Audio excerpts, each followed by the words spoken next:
नमो लोये सौ हरिहन्ताणम् नमो लोये सौ सिदानम् नमो लोये सौ आयर्यानम् नमो लोये सौ उज्जायानम् नमो लोये सौ त्रिकालवर्ति सावनम् ओंकारमिन्दु संयुक्त नित्यम् जायन्ति योगिनः कामदमोक्षदो चैव ओंकाराय नमो नमः मंगलम् भगवान् मंगलम् गौतमोऽग्नि मंगलम् कुन्कुण्डार्यो विजेन्द्रमोऽस्तु मंगलम् नमः समरिसाराय स्वानुभूत्या चकास्ते स्वभावाय भवाय सर्वाः विभाव कलश टीका चलती है। जीव अधिकार छठा कलश चले।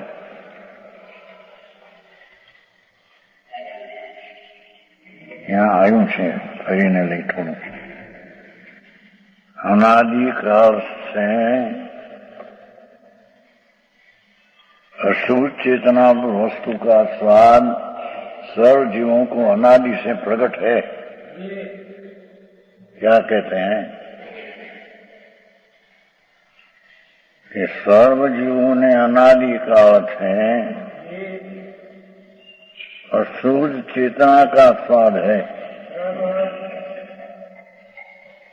शुभ शुभ राग आदि अशुभ चेतना उसका स्वाद अनुभव है।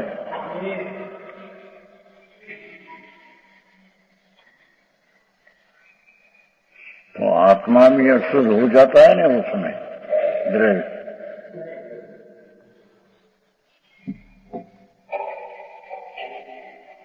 लेकिन आत्मा तो द्रव्य है,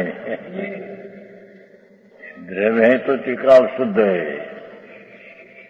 उसमें वो अशुद्ध स्वाद के शुद्ध का स्वाद ये तो पर्याय की बात है।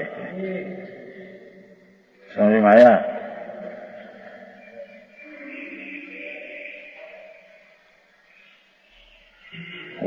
उसमें आया है मक्खनलाल जी वो विश्व है ना वो नरेंद्र कुमार को उसने लिखा है भाई द्रव्य पर्याय दो भिन्न है। तो उसने जवाब दिया है द्रव्य नहीं पर्याय अभिन्न है।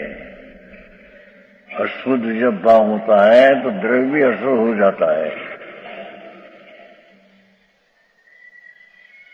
पंडित जी इनमें कहना लिखा है करुण दीप वो आते नहीं विरुद्ध उसमें लिखा है। ऐसा है नहीं। वो प्रवचन सार में जो चला है कि द्रव्य जो शुभ होता है तो द्रव्य तब शुभ परिणमन पर्याय में शुभ होता है।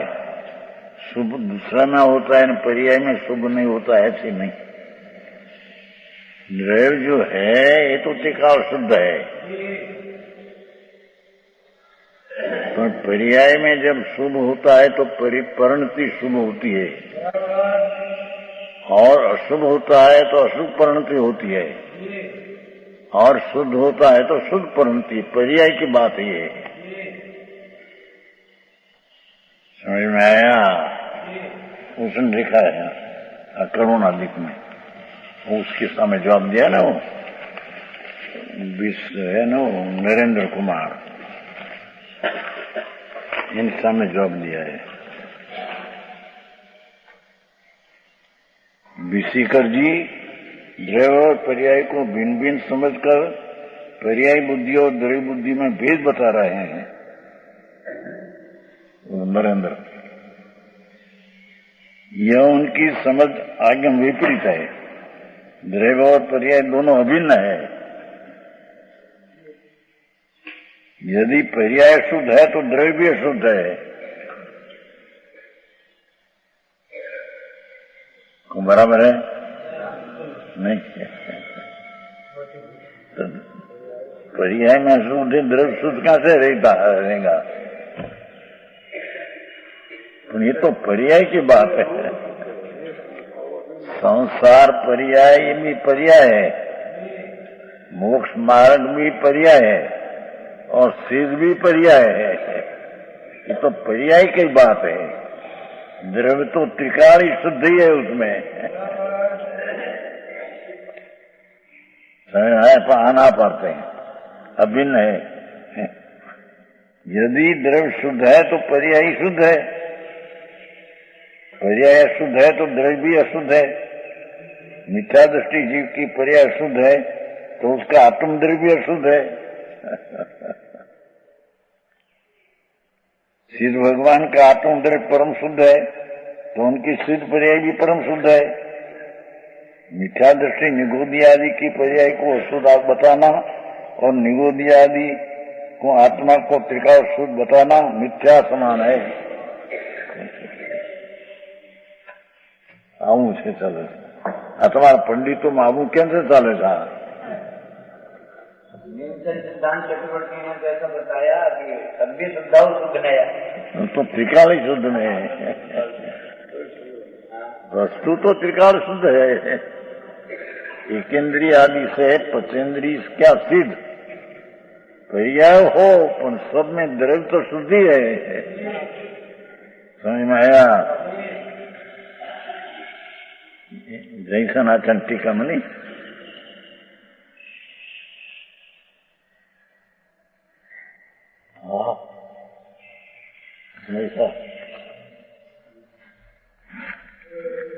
एक ज નીચે ગૌ ભાઈ, એક જ નીચે ગૌ છે ને ત્રીજી ગાથા।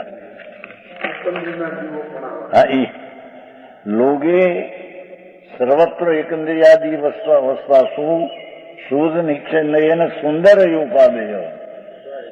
द्रव्य त्रिकाल है तो सुंदर ही उपादेय है।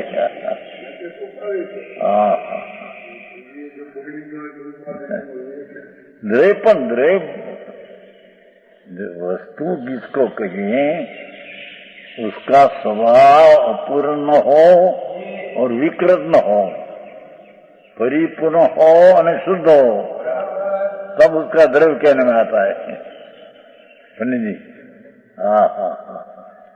આવી ગડબડ હવે મખણલાલ જા કરુણાદીપ ને નાખી। હા, ઈગત નીચે ગો બંધો સમત સુંદરો લોહી, એ ત્રીજી ગાથા है। એકંદરી सी માંડીને સાત થેના है पर्याय हो।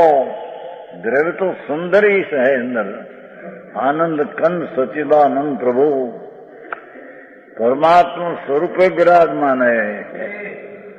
शक्ति स्वभाव गुण भाव सब पवित्र पूर्ण ये है।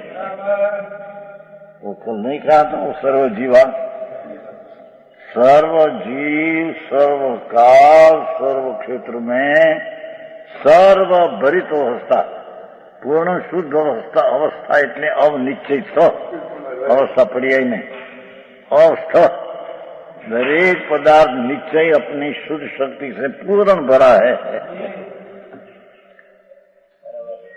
समझ में आया देवीलाल जी? तो पर्याय शुद्ध है न द्रव्य शुद्ध रह जाता है। तो द्रव्य शुद्धि है तो क्या? अरे भगवान तेरे निश्चय मोक्ष मार्ग जो है वो भी पर्याय है, वो व्यवहार है। परमार्वचनी का में लिखा है द्रव्य तो निष्क्रिय है।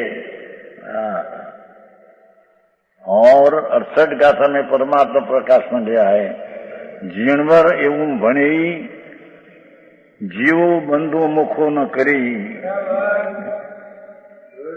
जीव द्रव्य जो है वस्तु ये तो बंध मोक्ष नहीं करते हैं, बंध मोक्ष कारण भी नहीं उसमें, तो वस्तु ध्रुव का है। हाँ, कोई આવી વાત નો વિરોધ કરો, कई बातें नहीं।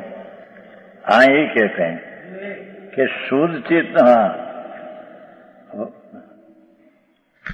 अशुद्ध चेतना रूप वस्तु का स्वाद सर्व जीवों को अनादि से प्रकट है।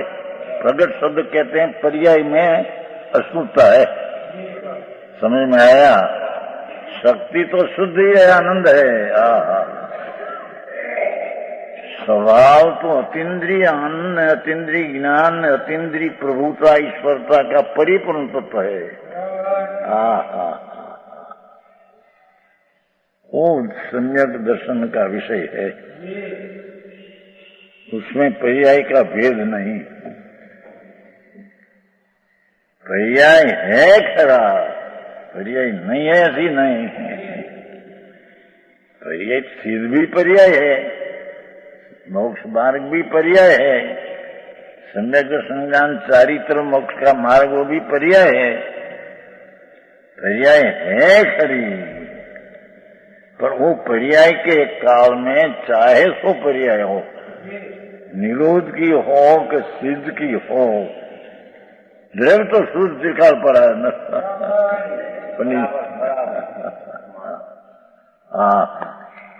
धर्मचंद जी, आ क्या गोटा है તમે અત્યાર સુધી વાળા બધા गोटा पंडित लोग आके तने हा पाड़ी समझाय છે।